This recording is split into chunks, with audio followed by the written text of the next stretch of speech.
Good morning! So ito na yung room tour ng aming Arroyo Cruise experience. So noong nag-book ako, pinili ko yung balcony cabin. So ito na siya. Meron kang queen size bed. Yung mga papers na nasa bed, yan yung daily programs or activities. During Ramadan kami pumunta dito kaya nandyan yung prayer timings nila. From our bed, meron kang Red Sea view. Makikita mo yung lawak ng Jeddah Corniche. May 2 chairs and table sa veranda. Meron ding isang couch katabi ng bed. Ang init ng sikat ng araw. Habang nasa labas ako, nakita ko yung mga kapitbahay naming mga marites. Very nice!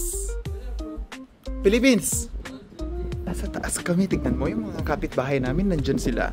Tapos andyan ang shore. Yeah. Meron silang maliit na TV. Tapos, telephone, remote, then coffee. Oh, naka-ready na with water. Tapos meron ding mga QR code dyan kung gusto mo ng internet. Room menu service. Ang galing. Ang ganda-ganda talaga. And then maraming mga lagayan ng damit.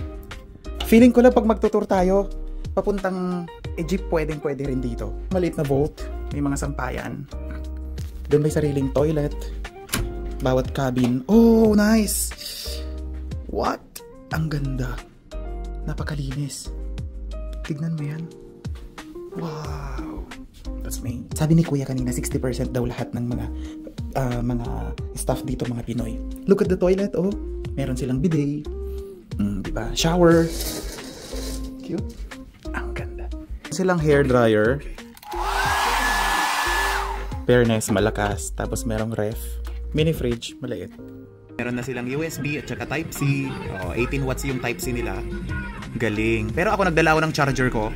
Ito nabili ko sa Amazon. Yan yung travel charger talaga namin ni Jel. Anywhere saan kami pumunta, dinadala ko talaga yan.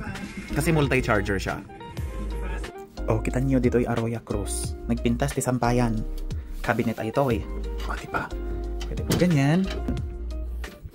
Tapos, kung gusto mong magsampay, gagawin mo lang, kunin mo to.